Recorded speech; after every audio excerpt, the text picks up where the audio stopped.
Vamos abrir a palavra de Deus em Mateus 14, do 22 ao 36.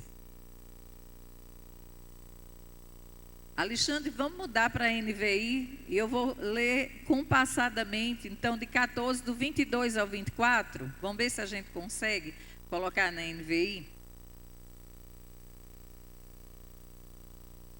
Vamos facilitar você que está em casa, você que parou no nosso canal para poder cultuar conosco. Então, eu tenho certeza que nessa tradução você vai me entender, você vai me acompanhar. Vamos lá. Logo em seguida, Jesus insistiu com os discípulos que entrassem no barco e fosse diante dele para o outro lado, enquanto ele despedia a multidão.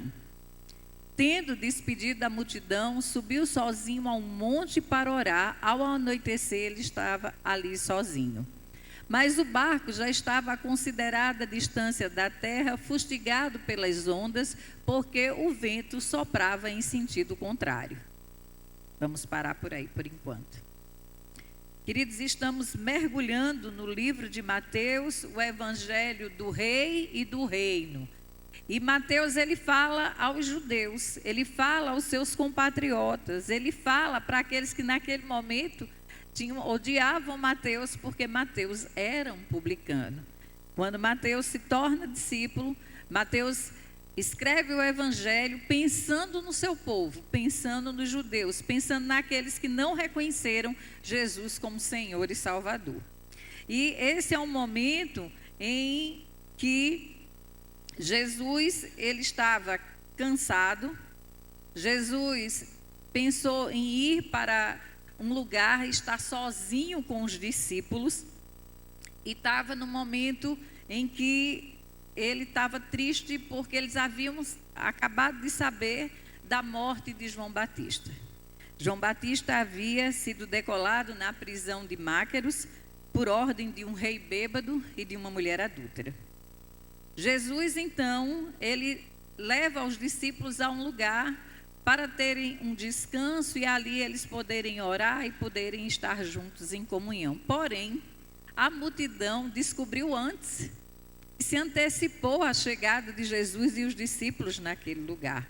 E quando eles chegam nesse lugar, já está repleto de pessoas, enfermos, esperando, famintos, esperando de Jesus ali um alento, esperando de Jesus a cura.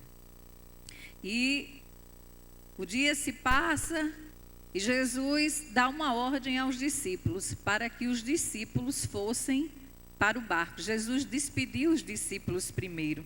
Mas por que será que Jesus despediu os discípulos primeiro? Jesus despede os discípulos primeiro para livrá-los de uma tentação. E nós vamos entender qual é essa tentação em João 6, no versículo 15. Eu vou pedir para essa equipe maravilhosa postar. Sabendo Jesus que pretendia proclamá-lo rei à força, retirou-se sozinho novamente para o monte. Ali estava a tentação que Jesus temia que os discípulos não suportassem, porque havia todo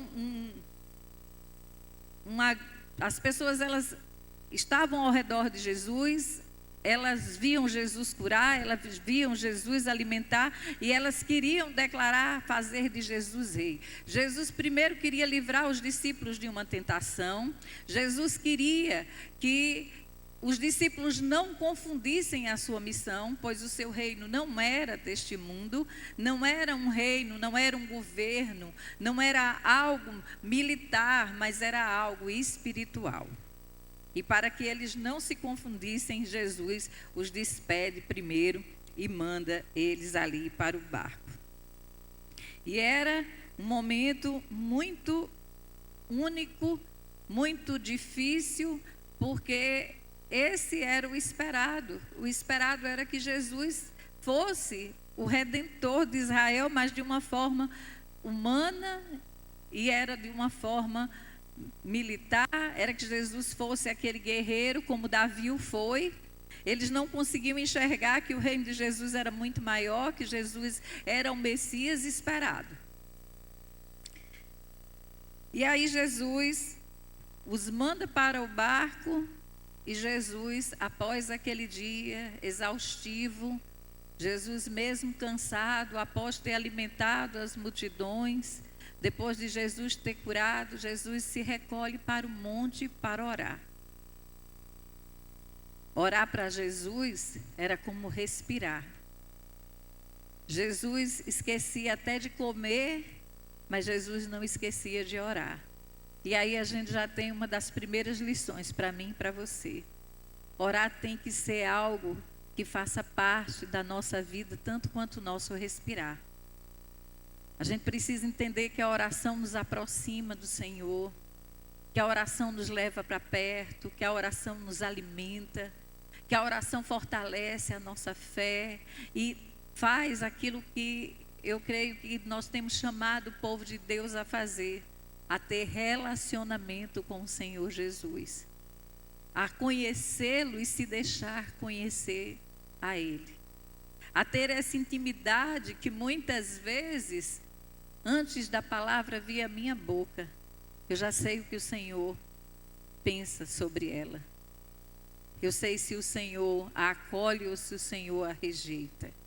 E eu falo que muitas vezes nós temos afastado a presença do Senhor quando desobedecemos a Deus.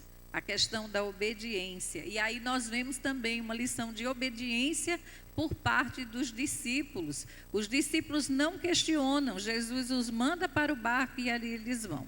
E aí, no meio da madrugada, o judeu ele tem 4 horários para a noite, a vigília da noite. Uma começa das 6 às 9, uma das 9 às 12, das 12 às 3 e das 3 às 6 horas da noite. Então, eles haviam se afastado, o barco já estava bem distante, mais coisa de 8 a 11 quilômetros de distância já da costa. Então, já era madrugada, né? Já era 3 horas da manhã, mais ou menos às 3 horas da manhã, e o vento era contrário. Ali eu acho que eu já falei sobre uma tempestade, eu acho que eu estou ficando expert em tempestade ali, naquele território da Galileia. Temos aí as colinas de Golã de um lado, temos as colinas da Galileia, as montanhas da Galileia, que formavam ali mais ou menos um funil. E quando o vento soprava forte, ali as ondas se formavam e se agitavam. E haviam ali pescadores experientes, discípulos que viviam da pesca. Então, eles eram experientes com aquele mar, mas eles não estavam conseguindo conter a tempestade. E é durante esse momento que Jesus, ele chega ali, ele vê os discípulos e ele vai até eles. Muitas vezes, nós enfrentamos tempestades. A tempestade vem na nossa vida sem dar nenhum sinal. Ela chega do nada e não há doutores, nem analfabetos, não há ricos e pobres, mas as tempestades, elas fazem parte da natureza humana. Não é porque somos cristãos que vivemos em uma estufa, que vivemos debaixo de uma redoma. No mundo tereis aflições. Então, vamos enfrentar tempestade nas nossas vidas. Porém, nós vamos nos comportar, e é o que vai fazer a diferença, como nós nos comportamos durante a tempestade.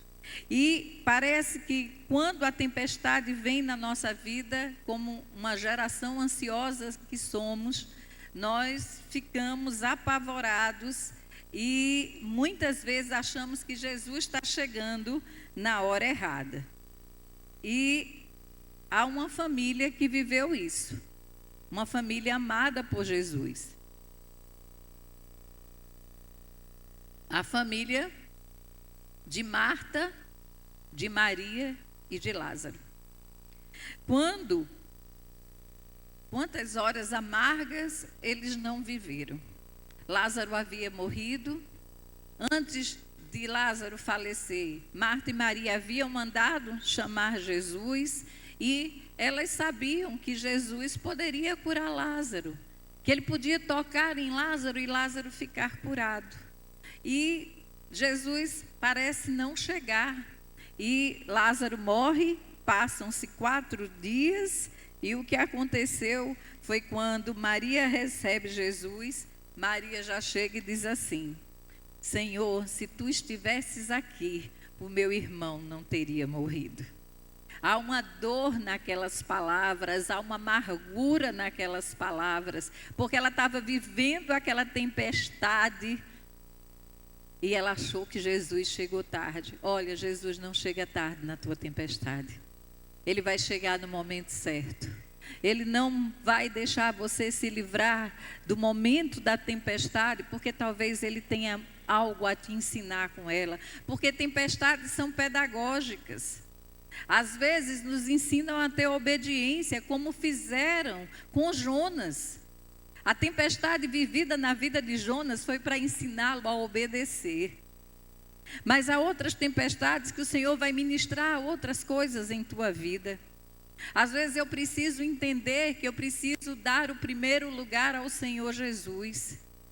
Que eu preciso priorizar o Senhor Jesus, e não é só no momento da tempestade, da dor, da notícia ruim, do diagnóstico terrível, mas eu preciso priorizar Jesus todos os dias da minha vida. O momento mais propício para orar não é um momento só da dor, do transtorno, não. Nós deveríamos orar todos os dias, independente do que eu estou passando. Eu devo ir aos pés de Jesus, eu devo buscá-lo, eu devo trazê-lo para a minha vida, ele ser a primeira coisa do meu dia e a última a encerrar o meu dia deve ser a minha gratidão e o meu desejo de estar na presença dele. Ah, queridos, não é fácil, não é fácil. Os discípulos, eles haviam obedecido a Jesus e nem assim eles se livraram daquela tempestade. Até o momento, vamos seguir em frente agora, do 25 ao 27. Alta madrugada, Jesus dirigiu-se a ele andando sobre o lago. Quando o viram andando sobre o lago, ficaram aterrorizados e disseram: é um fantasma. Gritaram de medo. Mas Jesus imediatamente lhe disse: tenham coragem, sou eu, não tenham medo. Os discípulos, eles estavam no barco, haviam passado horas e horas ali se debatendo com os ventos, tentando fazer com que o barco não afundasse, e às 3 horas da manhã, já imaginem que em alto mar a escuridão que não é. Não havia ali, não tinha um pingo de luz, e lá vem aquele homem andando sobre as águas. Era aterrorizante. Eles não conseguiram, durante o medo, a gente não consegue muitas vezes identificar coisas pequenas, que à luz do dia, aquilo não nos aterroriza, mas durante a noite, aterroriza muito. Eu tinha uma colega de escola que os pais dela tiveram um carro quebrado durante uma viagem. E o pai dela com crianças, haviam crianças pequenas. Ela disse que o pai dela disse: não, a gente não vai ficar aqui no meio da estrada, a gente vai procurar ajuda para poder a gente sair. Só que eles caminhavam, à medida que eles caminhavam, ali era um lugar que se jogava como se fosse um terreno baldio, um lixão. E havia uns plásticos. E todas as vezes que eles iam chegando, aqueles plásticos enchiam de ar e pareciam que eram pessoas vindo. E aí eles tinham medo. E nada de conseguir passar um bom tempo nessa, né? Até que o raiar do dia, quando chegou o raiar do dia, eles foram ver o que era aquilo e eram apenas plásticos. Eram os plásticos, eles temiam, porque tinha as árvores, a passagem por esse caminho, o terreno baldio, só que levantavam-se, aquilo se levantava e eles tinham medo. E imaginem que muitas vezes a gente vê a tempestade maior do que ela é. Muitas vezes o medo de perder alguém que a gente ama, o medo de ter um problema de saúde que não tenha solução. Às vezes é uma coisa tão pequena, mas o nosso coração se atemoriza. A gente tem uma visão distorcida. E o medo nos faz esquecer quem somos e a quem servimos. Muitas vezes a gente se esquece que o nosso Deus, Ele é fiel e justo para estar ao nosso lado, para poder nos livrar da tempestade. Muitas vezes Ele vai deixar você passar pela tempestade, mas na tempestade tem algo bom. Jesus vem ao nosso encontro. Ele não vai deixar você, Ele não vai te deixar só. Ele não vai deixar que você passe e que aquela tempestade venha sucumbir a sua alma, o seu coração. Venham deixar com que você descreia. Não, Ele vai ao teu encontro. Você está preparado para chegar no lugar do encontro com Jesus? Você está preparado para deixar nos pés dele todas as tempestades que têm açoitado a sua alma, o seu coração? Porque naquele momento os discípulos estavam. A tempestade não era apenas aquela tempestade ocasionada pela natureza. Não. A tempestade maior estava dentro dos discípulos. Eles estavam tão ali, tão apegados àquele momento, eles estavam tão amedrontados que Jesus vai até eles.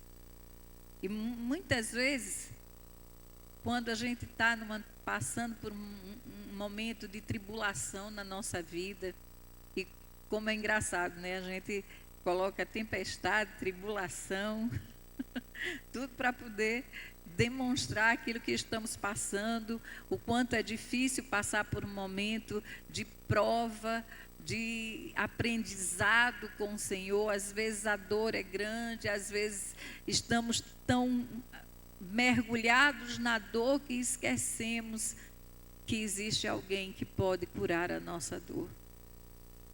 Eu acho que precisamos buscar no Senhor Jesus fortalecer a nossa fé. Porque é só um toque dele. Jesus, pessoas eram curadas apenas por tocarem Jesus, tocarem suas vestes. Não precisavam que eles as tocassem, mas se elas os tocassem, nas vestes eram curadas.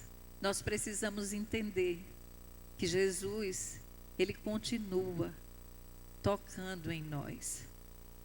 Ele continua nos restaurando. Ele continua nos curando. Ele continua renovando a nossa fé. Ele continua ministrando ao nosso coração. Jesus, Ele vai até eles. Ele vem ao nosso encontro.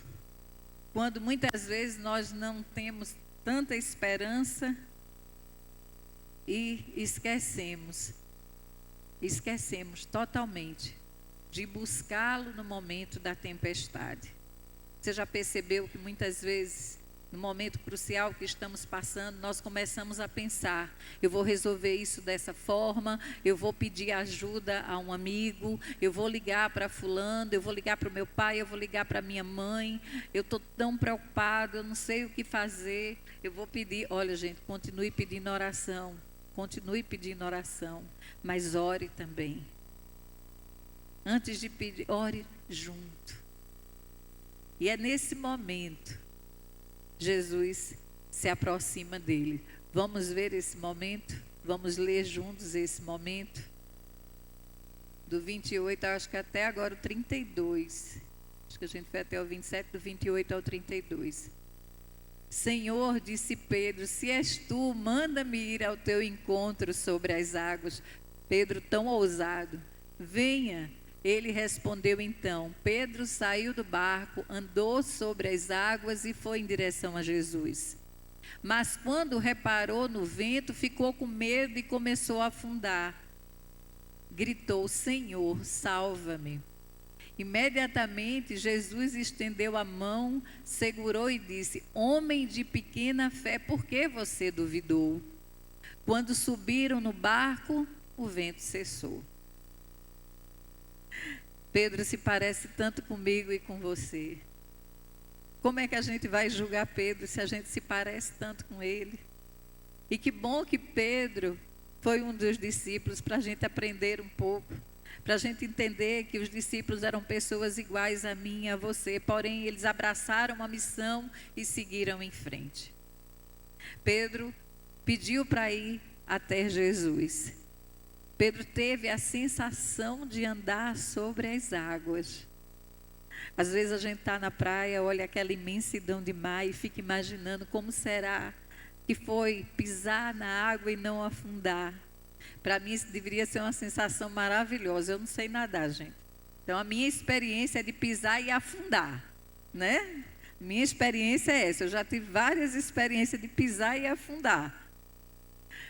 E imagina a sensação de caminhar sobre as águas ao encontro de Jesus.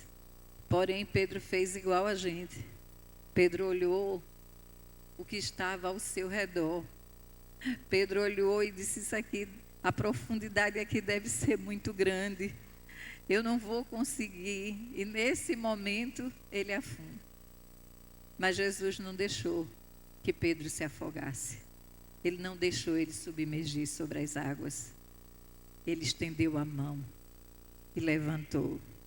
Jesus não vai deixar você submergir na tua dor. Jesus não vai deixar você submergir nos teus problemas. Jesus vai te levantar, te fazer vencedor.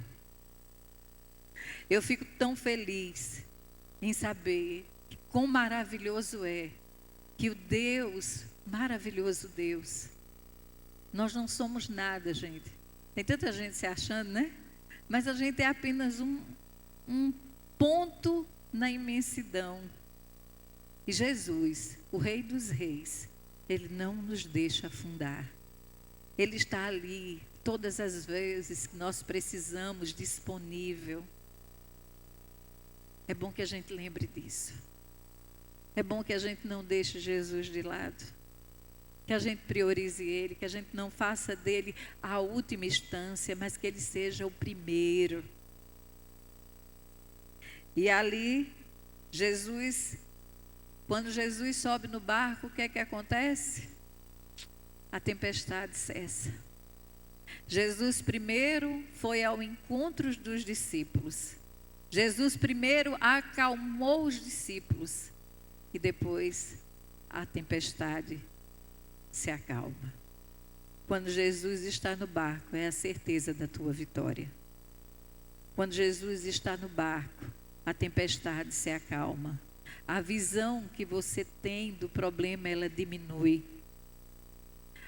A certeza de que aquilo não é algo para te levar a